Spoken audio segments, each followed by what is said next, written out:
And welcome back. Chapter 18. Verity is in the living room. April brought her down in the elevator right before she left for the evening. An unusual change in their routine that I'm not sure I like. April said, "She's wide awake this evening. I thought I'd let Jeremy put her to bed tonight." She left her in the front of the television, her wheelchair parked near the sofa. Verity is watching Wheel of Fortune, or staring in that direction anyway. I'm standing in the doorway to the living room, looking at her. Jeremy is upstairs with crew. It's dark outside and the living room light isn't on, but there's enough light from the television that I can see Verity's expressionless face. I can't imagine anyone going to such great lengths to fake an injury for this long. I'm not even sure how someone can pull it off. Was she startled at a loud noise? Next to me, near the entryway to the living room, is a bowl full of decorative glass balls mixed in with wooden ones. I look around, then pluck one of the wooden ones out of the bowl. I toss it in her direction. When it hits the floor in front of her, she doesn't flinch. I know she's not paralyzed, so how does she not even flinch? Even if her brain damage is too severe to understand the English language, she'd still be alarmed by noise, right? Have some kind of reaction. Unless she's trained herself to not react. I watch her for a little longer before I start to creep myself out with my own thoughts again. I return to the kitchen, leaving her alone with Pat Sajak and Vanna White. There are only 2 chapters left of Verity's manuscript. I'm praying I don't find a part 2 anywhere before I leave here because I can't take the ups and downs of it all. The anxiety I get after every chapter is worse than the anxiety I get after I sleepwalk. I'm relieved she had nothing to do with Chastain's death, but disturbed by her thought process during all of it. She seemed so detached, two-dimensional. She lost her fucking daughter, yet all she thought about was how she should have killed Harper, and she was fed up with waiting for Jeremy to get over his grief. Disturbing is putting it mildly. Luckily, it's coming to an end soon. Most of the manuscript detailed things that happened years ago, but this last chapter was more recent, less than a year ago, months before Harper's death. Harper's death. It's the thing I plan to get to next, maybe tonight. I don't know. I haven't slept well the last few days, and I'm worried after I finish the manuscript, I won't be able to sleep at all. I'm making spaghetti for Jeremy and crew tonight. I try to focus on dinner and not at all on Verity's lack of soul. I purposely timed this meal so that April would be gone before dinner was ready, and I'm hoping Jeremy takes Verity up to bed before it's time to eat. My birthday is almost over, and I'll be damned if I eat my birthday meal seated next to Verity Crawford. I'm stirring the pasta sauce when I realize I haven't heard the television in a few minutes. I carefully loosen my grip on the spoon, placing it on the stove next to the pan. "Jeremy," I say, hoping he's in the living room, hoping he's the reason there's no sound coming from the television anymore. "Be down in a second," he calls from upstairs. I close my eyes, already feeling the quickening of my pulse. If this bitch turned off the goddamn television, I'm walking out that front door without shoes on and I'm never coming back. I clench my fists at my sides, growing really tired of this shit, this house, and that fucking creepy ass psychotic woman. I don't tiptoe into the living room, I stomp. The television is still on, but it's no longer making noise. Verity is still in the same position. I walk over to the table next to her wheelchair and snatch up the remote. The television is now on mute, and I am over this. I'm over this. Televisions don't just mute themselves. "You're a fucking cunt," I muttered. My own words shock me, but not enough to walk away. It's as if every word I read of her manuscript fans the flames inside of me. I unmuted the television and dropped the remote on the couch, out of her reach. I kneel down in front of her, positioning myself so that I'm directly in her line of sight. I'm shaking, but not from fear this time. I'm shaking because I'm so angry at her. Angry at the type of wife she was to Jeremy, the kind of mother she was to Harper. And I'm angry that all this weird shit keeps happening and I'm the only one who is witnessing it. I'm tired of feeling crazy. You don't even deserve the body you're trapped in, I whispered, staring straight into her eyes. I hope you die with a throat full of your own vomit, the same way you attempted to kill your infant daughter. I wait. If she's in there, if she heard me, if she's faking it, my words would reach her. They would make her flinch or lash out or something. She doesn't move. I try to think of something else to say that would make her react, something she wouldn't be able to keep her composure after hearing. I stand up, lean into her, bringing my mouth to her ear. Jeremy is going to fuck me in your bed tonight. I wait again for a noise, for a movement. The only thing I notice is the smell of urine. It fills the air, my nostrils. I look down at her pants right when Jeremy begins to descend the stairs. Did you need me? I back away from her, accidentally kicking the wooden ball I tossed towards her earlier. I motion towards Verity while bending down for the ball. She needs to be changed, I think. Jeremy grabs the handle of her wheelchair and pushes her out of the living room toward the elevator. I bring a hand to my face, covering my mouth and nose as I exhale. I don't know why I ever been curious about who bathes her or changes her. I assume the nurse took care of most of that, but she obviously doesn't do it at all. That Verity is incontinent and has to wear diapers and be bathed makes me feel even sorrier for him. Jeremy is now taking her upstairs to do both of those things, and it makes me angry. Angry at Verity. Surely her current state is a result of a terrible human she's been to her children and to Jeremy. Now, for the rest of his life, Jeremy will have to suffer the consequences of Verity's karma. It isn't right. And even though she flinched at nothing I said, the fact that I seemed to scare her has me convinced she's in there, somewhere. And now she knows I'm not afraid of her. I ate dinner at the table with Crew, who played on his iPad the whole time. I wanted to wait for Jeremy, but I knew he didn't want Crew to eat alone, and it was getting past his bedtime. While Jeremy was tending to Verity, I put Crew to bed. By the time Jeremy got her showered, changed, and put to bed, the spaghetti was cold. Jeremy finally comes downstairs as I'm washing the dishes. We haven't talked much since our kiss. I'm not sure what the vibe will be between us, or if we're going to be awkward or go our separate ways after he eats. I can hear him behind me, munching on garlic bread as I continue to wash the dishes. Sorry about that. What? Missing dinner. I shrug. You didn't miss it. Eat. He takes a bowl out of the cabinet and fills it with spaghetti. He puts it in the microwave and then leans into the counter next to me. Lowen? I look at him. What's wrong? I shake my head. Nothing, Jeremy. It's not my place. It is now that you said that. I don't want to have this conversation with him. It really isn't my place. This is his life, his wife, his house. And I'm only going to be here for another 2 days at the most. I dry my hands on the towel just as the microwave beeps. He doesn't move to open it because he's too busy staring at me, attempting to coax more out of me with that look. I lean against the islands and sigh, dropping my head back. I feel bad for you. Don't. I can't help it. You can. No, I can't. He opens the microwave and pulls out his bowl. He sets it on the counter to cool off and then faces me again. This is my life, Lo, and I can't do anything about it. You feeling sorry for me doesn't help. I roll my head, but you're wrong. You can do something about it.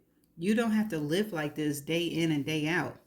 There are faculties, places that can take much better care of her. She'll have more opportunity, and you and Crew won't be tied to this house every day for the rest of your lives. Jeremy jaw hardens. I knew I shouldn't have said anything. I appreciate that you think I deserve better, but put yourself in Verity's shoes. He has no idea how far I've walked in Verity's shoes over the past 2 weeks. Believe me, I have been. I make a frustrated fist and tap it on the counter, trying to find a better way to word it all. She wouldn't want this for you, Jeremy. You're a prisoner in your own home.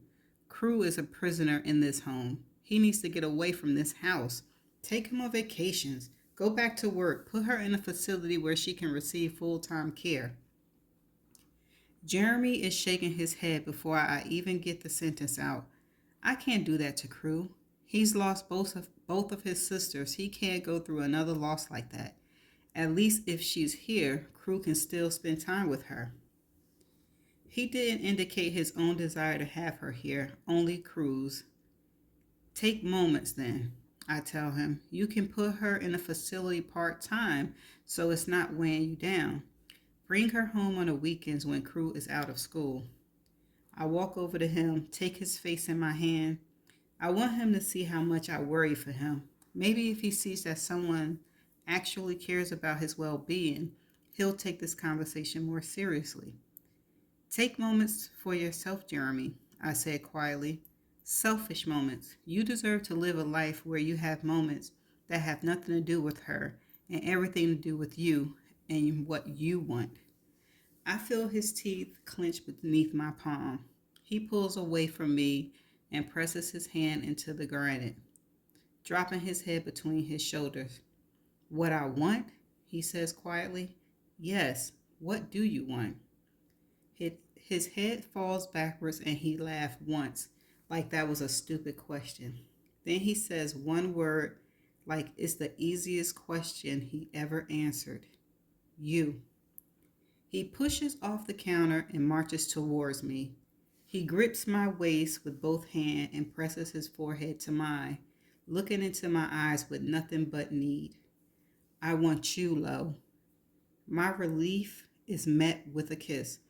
It's different from our first kiss. The first time, he's patient as his lips move lazily against mine and his hand curves around the back of my neck. He's savoring the taste of me, drawing up my desire with every motion of his tongue. He bends a little, lifting me, and then he wraps my legs around his waist.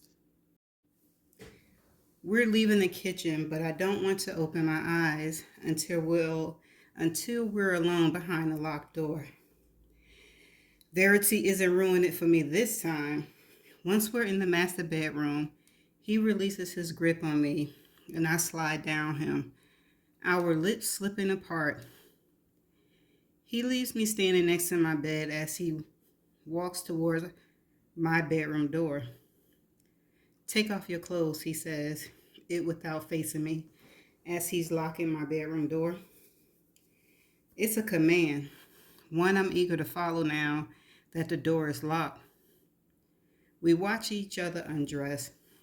He takes off his jeans as I'm taking off my shirt, and then his shirts come off with my jeans. I remove my bra as his eyes move over me. He's not touching me, not kissing me, just watching me. So my emotions flood me as I remove my panties. Fear, excitement, irritation, desire, trepidation. I slide my panties down my hips over my legs and then kick them off. When I stand up straight, I am on full display. He soaks me up with his eyes as he removes the last of his clothing. Something inside me shifts because no matter how accurate Verity's physical description of him were, I wasn't prepared for the full magnitude of his body. We're both standing there naked, our breath exaggerated. He takes a step closer, his eyes on my face and nowhere else. His warm hands slide up my cheeks and through my hair as he brings his mouth down on mine again. He kisses me soft and sweet with just a tease of his tongue. His finger trickled down the length of my spine and I shiver. I don't have a condom, he says, as he cups my ass and pulled me against him. I'm not on the pill. My words don't prevent him from lifting me and lowering me to the bed. His lips circle my left nipple briefly, then brushes across my mouth as he hovers over me. I'll pull out. All right. The words make him smile. He whispers, all right, against my lips as he begins to push into me. We're both so focused on connecting, we weren't even kissing, just breathing against each other's mouth. I squeeze my eyes shut as he tries to fit his entire length inside of me. It hurts for a few seconds, but when he starts to move, the pain is replaced by a pleasurable fullness that makes me moan. Jeremy's lips meet my cheeks and then my mouth again before he pulls back. When I open my eyes, I see a man who, for once, isn't thinking about anything other than what's right in front of him. There is no distant look in his eyes. It's just him and me in this moment. Do you have any idea how many times I've thought about being with you? It's a rhetorical question, I'm assuming, because his kiss that immediately follows prevents me from answering it. He cups my breast while he kisses me. After about a minute of this position, he pulls out of me, rolls me flat onto my stomach. He enters me from behind, lowering his mouth to my ear as he pulls out. I'm going to take you in every position I've imagined us in. His words feel as though they settled in my stomach and catch fire. Please, is all I say. With that, he places a palm against my stomach and pulls me onto my knees, pressing my back against his chest without slipping out of me.